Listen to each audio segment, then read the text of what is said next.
So I'll kick things off. There'll be people dropping in as we're kicking off here, but just want to say hello. My name is David Phelan. I'm Business Development Executive at Belfast Met College. Work for the Centre for Economic Development and Social Inclusion, which I know is a bit of a mouthful, but we call ourselves CEDSI for short. And essentially, we've developed a series of webinars called Webinar Wednesdays, happen every Wednesday for the next lot of weeks. We had a first webinar last week looking at hospitality sector and technology, and this week we are looking at data analytics during the current COVID-19 pandemic. And all of this has come about really because we work alongside Department for the Economy on a programme called Connected, which main aims are for universities and colleges such as Belfast Met to really branch out and share knowledge and expertise with industry in some defined areas. And one of the areas that the college looks at is emerging technologies. So over the next 8 weeks, we have webinars in the likes of blockchain, machine learning, 3D printing. Yvonne, who's taking the session today, will also be having a webinar on how to build a business dashboard in 30 minutes. So all very technology led, but with a bit of a sort of coronavirus pandemic twist to it to, I suppose, help companies upskill or prepare for coming out of lockdown further down the track. But instead of me waffling on, I'll pass it on over to Yvonne, who is one of our technical leads on the Connected programme, focusing on the area on data analytics. So over to you, Yvonne. Thank you. Thank you, David, and let me welcome you again to this webinar on data analytics in COVID-19 pandemic. Let me just begin by telling you a little bit about myself. I've been working with the business development team at Belfast Met for a good many years now. I deliver bespoke training through various programs, the graduate Assured Skills Academies, Connected, Skills Focus, and Innovators. I've been working for over 25 years with various companies in Northern Ireland, Republic of Ireland, and further into the UK as a training consultant. I really worked in, I would say, nearly all of the sectors at some point or another. And I guess in more recent years, I've been doing a lot in the analysing and the visualising of data, specialising in particular in Excel, VBA and Power BI. So I spent a lot of my time helping businesses get the most out of their data. So one of the things I found when I'm working with a company looking at their data is that data analytics is often used to answer a question. What product has the highest sales? What quarter has the best results? Who am I selling most to? So this afternoon, when I was putting this presentation together, I thought we would look at 5 questions that data analytics is helping to answer in this pandemic. It was quite a challenge. Trying to do this within about 25 to 30 minutes. So before I start by looking at the first question, I just want to briefly mention 2 points. And the first point is really the role of big data in this global pandemic. Now, many of you may be well familiar with the 5 V's or the 5 characteristics as such of big data, and I just want to put them into context just for a couple of minutes in context of the pandemic. First of all, the volume of data that is available to us. There's a wealth of data, unprecedented really, from multiple sources. We're getting information from all ends, from WHO, from Department of Health, NISRA, Johns Hopkins. And the key really, I think, and this is something that I touch upon as we go throughout this, is the integration and the collaboration of that data. The second thing I want to note briefly is the variety of the data. A lot of the data that's gathered in this pandemic is structured. It's numbers basically that would fit into a cell on a spreadsheet. So the number of deaths, number of tests, the number of cases, and that's very easy to analyse. However, a lot of the data is unstructured, and that's something as well that I want to touch upon later on in the presentation. Unstructured, for example, in that it is relying upon social media posts or updates. A lot of the scientific articles, for instance, journals, research articles are text-based, and so there's a lot of unstructured data which is available to us. The third thing is the velocity of the data, the speed at which the governments require this information is key really to helping them put in place the various strategies that they need to do. It's real-time data. We need the information now, and we need to see what's happening now. So the ability to nowcast and forecast, enabling the government to make key decisions. Fourthly, veracity. Veracity, accuracy and truthfulness in the data, of course, is key. When we bring in AI and machine learning to help predict trends, it starts to then open up world of opportunities. And finally, value. It really goes without saying that the data that has been gathered, the analysis of the data is invaluable to the governments around the world as they plan their strategies, to the NHS as they manage the resources, and as we're brought out of lockdown. The second brief point I just want to make is the vital role of data visualization tools. Now, I'm sure you're all familiar with these sorts of images. They're on our screens every night. They're on every news article that we read. And they form the basis of a lot of our government updates. The term or the word dashboard is now really a household term. We have interactive dashboards helping us explore the data. And the point really I want to make here is that the actual data itself is only of any value to us when it becomes visualized like this. We're looking here at a dashboard from Johns Hopkins, some Department of Health data, and some NISRAN. It's only when it's put into this format that we start to see the patterns and trends that are key to determining the strategies that the governments have put in place. So our reliance upon data visualization tools is really key to this whole process. And they're tools that a lot of businesses would have at their disposal. And now this is Johns Hopkins, I think, used Tableau for a lot of theirs. The Department of Health, their updates are using Power BI, which many of you may well have used yourselves. So this takes me to my first question. And it's really two questions, so forgive me on this. Where or who is the highest risk of infection?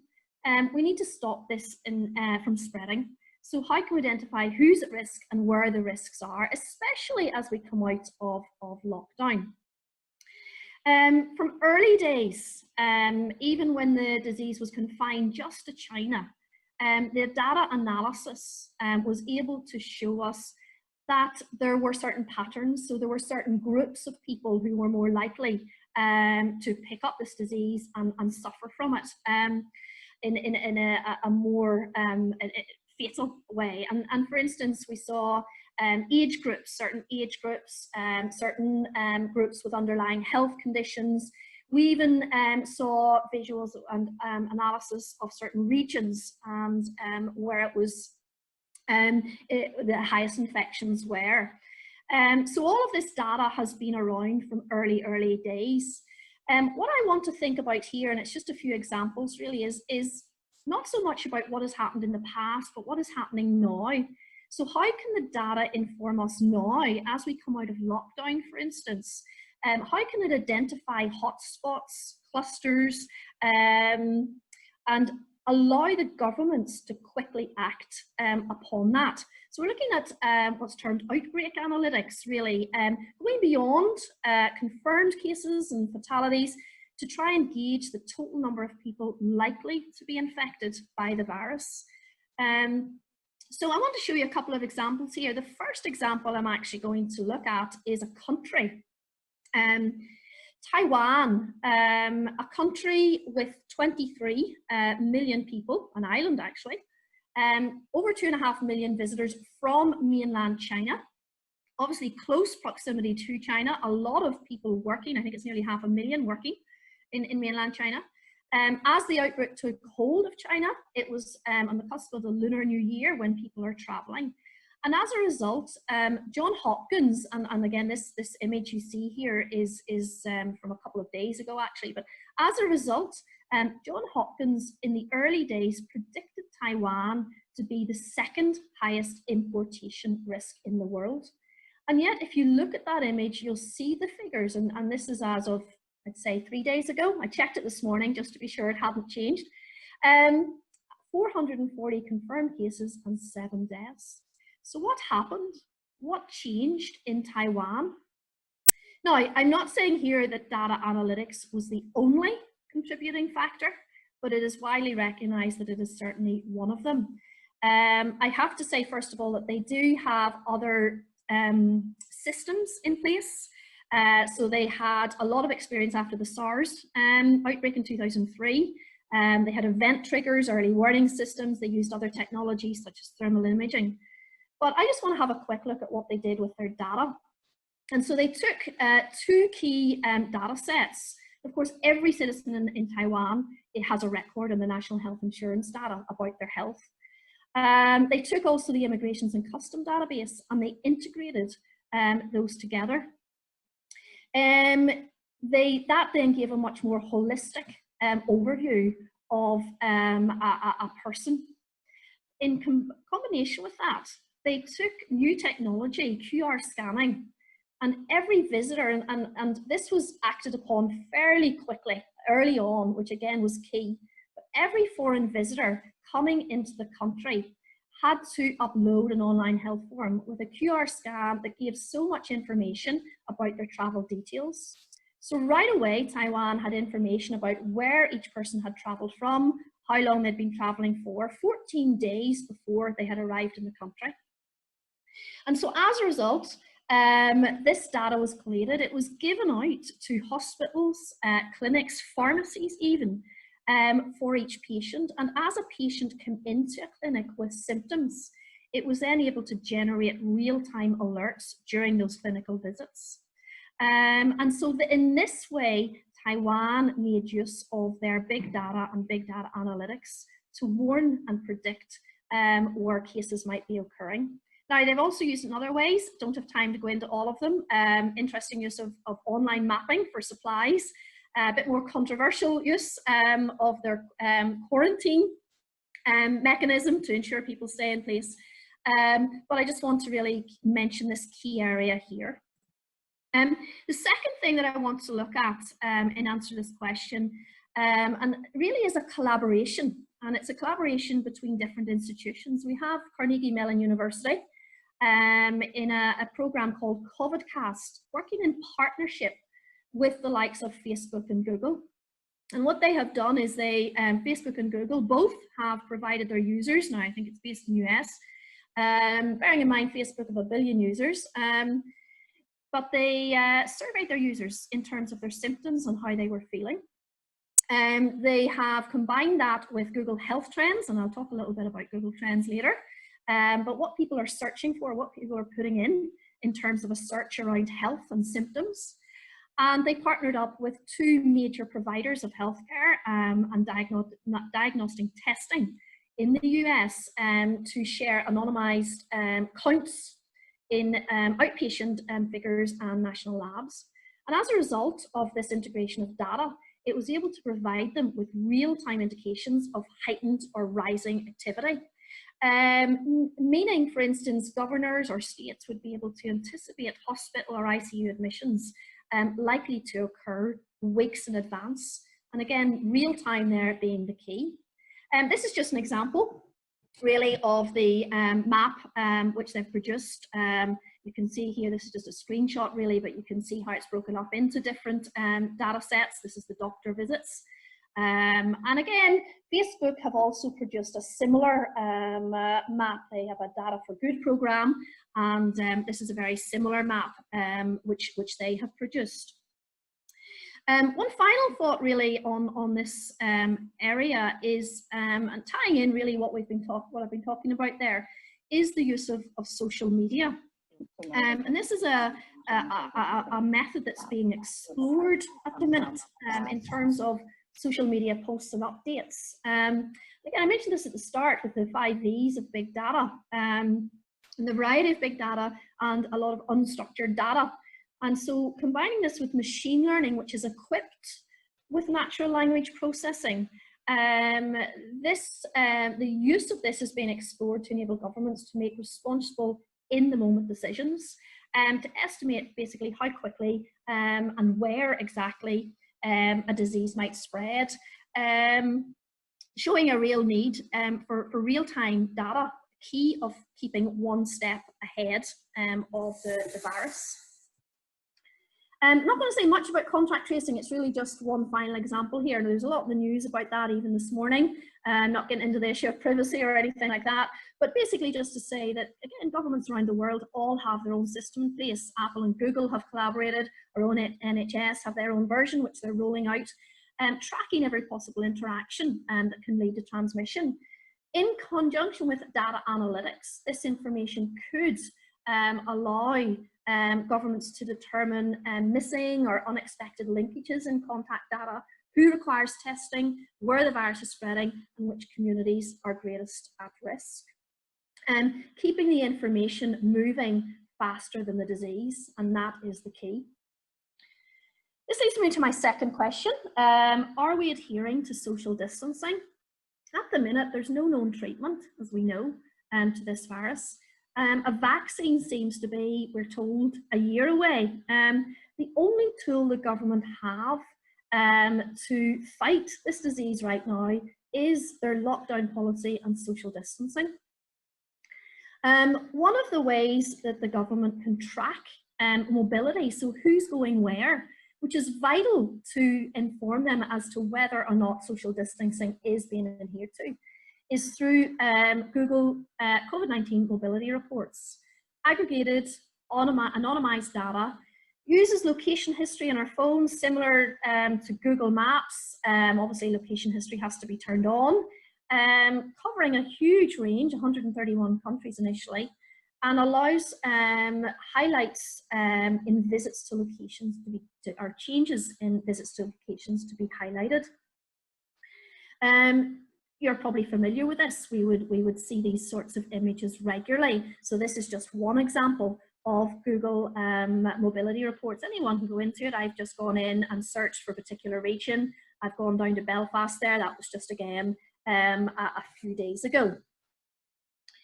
The Facebook as well have their own version of this. They have a Data for Good program set up before the pandemic actually, and they have a similar system for displaying mobility changes. One other way, again, usage of mobile phone is key here, is through the European Commission. They're in talks with various telecommunications companies with a view to analysing mobility patterns and the impact of quarantine measures. Some countries have their own system in place. Orange in France and Germany have one as well. But again, just a quick overview there of another way in which this is being looked at. This brings me to question 3. How does the economy recover? I really want to look at this very briefly now, but just from 2 angles. First of all, if you are running a business, you are selling a product or you are selling a service, how can my business recover? I don't know if you've ever looked at Google search trends. If you have a couple of hours to spare, nothing else to do, you might want to go look at it. It's fascinating stuff, but it gives us so many ways to see what people are searching for. So this is just a brief overview there of a few days ago in terms of search strings and the percentage increase. As people adapt to this new situation, Consumer needs and consumer behaviours are just constantly changing, and it's trying to keep on top of that. This poses great challenge to any business, even when they're thinking about marketing, for instance. And Google Trends is one way to see what people are searching for. I'm going to talk a little bit more about this at the end, but as a business, what you need to be thinking about is predicting your consumer behaviour post-pandemic. Thinking of new online business opportunities potentially. Even thinking there of the restaurant business and how so many restaurants are delivering through online takeaways now. Identifying new evolving categories and identifying emerging behaviours. As I say, I want to come back to this at the end of this presentation. Let me just show you one example. Beauty products. Now, who's going to want beauty products in the middle of a lockdown? Not every beauty product will be in great demand, but the search trends have shown a real increase in demand for certain products. And so I think it was a 58% increase in a search for peel masks, apparently, over the last few weeks. Foot care being another one, as you can see. So giving a real indication into what type of products consumers are actually looking for. The second angle on this question that I mentioned, I had two angles, and the second one I want to think about is on a wider scale and really just the economy. I certainly can't answer that for you in a couple of minutes. Just want to give you a couple of examples in ways in which this has been approached. Before I do, I just want to highlight a report that Deloitte have brought out just in recent weeks, a guide for governments in reopening and restoring their economies. And I just highlighted two quotations from that report because really what they're saying is it's a data-driven approach. The analysing of data is key to understanding how industries will react to this pandemic. And it's data-driven decision making. So I just want you to bear that in mind. And so I just want to show you two examples really of how this is being explored. The first example is with Rolls-Royce R2 data labs. And I know Rolls-Royce were in the news this morning, unfortunately, with a lot of layoffs. But their data labs are bringing together a global alliance which involves leading companies across all sectors. Commerce, banking, travel, and so on, with a view to accessing data sets across the industry, not accessible normally to public domain, but making use of advanced data analytics to try and understand the impact that it's having on the economy and hasten the world's recovery. Before I go on to the other example, they're really trying to answer two questions. I'm just leaving those up on the screen there just for a second.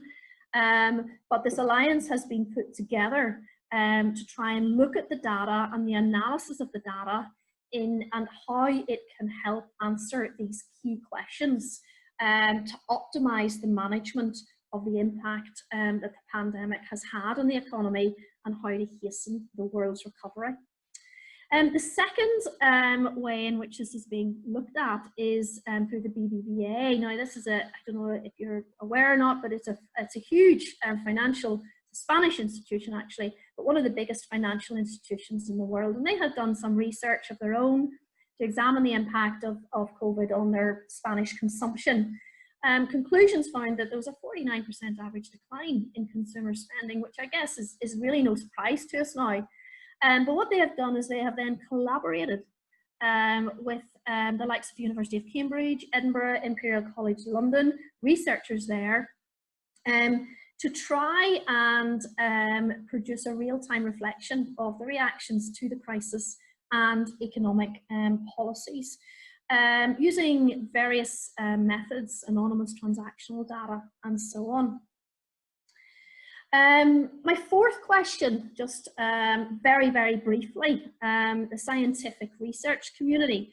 One of the things I mentioned at the start when I looked at the 5 V's of big data, again, was the variety of the data. And I've mentioned briefly as well the fact that there's a lot of unstructured data around, and within the scientific research community, I think that is especially so. And so this poses problems in terms of analysing data to try and help the scientists understand all the information they have. Now, this is just one policy which is being put in place by the White House Office of Science and Technology, with the aim to help the science community answer high priority key scientific questions. Of course, it's making use of new technology and machine readable data using natural language processing, AI, and development of new text and data mining techniques. So what they're saying is they have over 30,000 articles available, more than 13,000 of which are full text articles. And using data mining, using machine readable technology and natural learning processes, an analysis of this data to help the scientists understand the bigger picture. I think that's fascinating. That's really, really interesting way of exploring data. I'm really going to finish off now just with one last question, and then I'm going to conclude. I guess this is on a slightly lighter note. We've all been in lockdown for so long, and how have our habits changed? Well, again, there's a wealth of information out there, and what I thought I would do is just finish with, I think, six visuals that I came across when I was researching for this webinar, which just give us some indication of what we've been thinking about, what we've been doing, and how it impacts the environment around us during these 2 months of lockdown. It's very hard to decide which visuals to choose, but I thought these ones were slightly different maybe than some of the visuals that you might be used to seeing about our change of habits. This is the first one. This is from the British Geological Survey, Seismic Activity. So basically in this Earth, on our crust, inner crust, I think it's a borehole in Glasgow somewhere. And what's interesting about this is the noise level. Deep below the Earth's surface. At various levels, even as far down as 200 meters, the noise level is greatly reduced due to the lack of transport on the Earth's surface. And of course, what this means, and this is the interesting thing, I think what this means for the scientists is that their detectors can spot, apparently, smaller earthquakes and any other volcanic activity. So it's one less thing maybe for us to worry about. So excuse me while I take a little drink here. The second chart speaks for itself. Again, thinking about the environment, very, very clear picture there of the nitrogen dioxide levels taken this year against last year. Of course, the nitrogen dioxide produced by fossil fuels in industry and transport and the like. The third one, a little different. How are people dealing with the lockdown? I thought it's interesting here what's being impacted by COVID-19. It's not so much our health, our physical health, but people are thinking more about their own well-being. And of course, there's a lot of talk about the mental health today as well. This little survey at the top as well. I don't know about you if anybody was trying to find flour. It was very hard to do so, to come by, because everybody was obviously doing a lot more home cooking and home baking. This one here is a very simple graph, but I don't know if any of you have ever been to Schwengen near Amsterdam. I've been there for myself a few times. A beautiful beach and promenade with a lovely pier. And just as lockdown, just as the Netherlands entered lockdown, this is the search trend for the webcam, which they have. People trying, I guess, to connect with the one little bit of nature that is left to them. My last two are both from the national grid. So this is interesting, I think, because it is showing, although the pattern is the same, and there is a little dip in the afternoons, it is telling us that we're a lot less productive in afternoons than maybe what we used to be, possibly not using as much electricity because we're going out for walks or whatever. And the final graph, and it's really just a nod to our key workers, is the electricity surge. The time frame is down there at the bottom in evenings in April, 3 evenings in April. The yellow line there is a Wednesday evening, and the green and the white one there at the top are Thursday evenings. And of course what it's showing there is the spike in demand just before 8 and just after 8 as we all move back indoors, having clapped for our key workers at 8 o'clock in the evening. So I'm going to really conclude this webinar just with one final slide, and I guess this is a 6th question if you like, but you may be listening to all this saying, well, that's all very well, Yvonne, that's really interesting stuff that's going on, but what about my business? What does this mean for me and my business? And I just want to highlight five areas here. Data analytics applies to every business. You have at your disposal a wealth of data already, and hopefully you do. If you don't, now's the time to start looking at getting it. But with that data, what you want to be thinking about is how you can use analytics and dashboard tools. We saw right at the start, the key to all of this is visualization. And so what you want to be thinking about is how can you use these tools, Power BI, whatever it is you have at your disposal, to find patterns and trends into your own data. You may want to take it one step further and look at advanced analytics with machine learning or AI, forecasting and predicting trends. But what you need is the ability to turn your data into meaningful insights. And of course, that's key in the times of pandemic, understanding the needs of your customers, how you can support them, and responding proactively to that.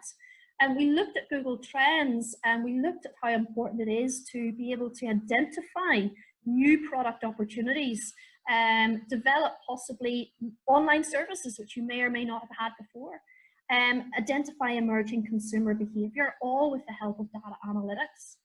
And obviously your financial impact across the organization, operational, head office, all areas, sales, all areas, forecasting revenue, cash flow, margins. There's really no sector within a company left unturned when it comes to data analytics.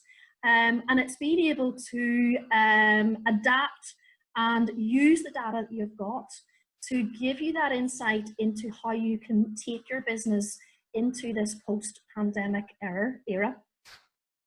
I'm going to conclude now. I'd like to thank you for listening. I'd just like to say, if anyone is interested in any of the sources that I discussed there, I think Margie will have this available to you if you'd like to look at some of that information further. I'm going to hand back now to David. Yep, brilliant. Thanks very much, Yvonne. Yeah, plenty to think of there, even looking at the actual pandemic itself and a lot of the health statistics coming out of it, and then just some of the sort of things that are happening as a result of lockdown and how that's affecting all our, movements, consumer behaviors, affecting every part of life.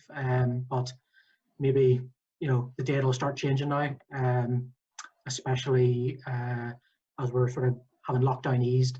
We'll probably see the movement in the data sets again. I think in terms of Q&A, it looks like we do have one question in from Kat. So Kat's asking, with the number of the graphs being global, what challenges do you think individual countries faced in merging their specific country data? Sorry, David, could you just repeat that question?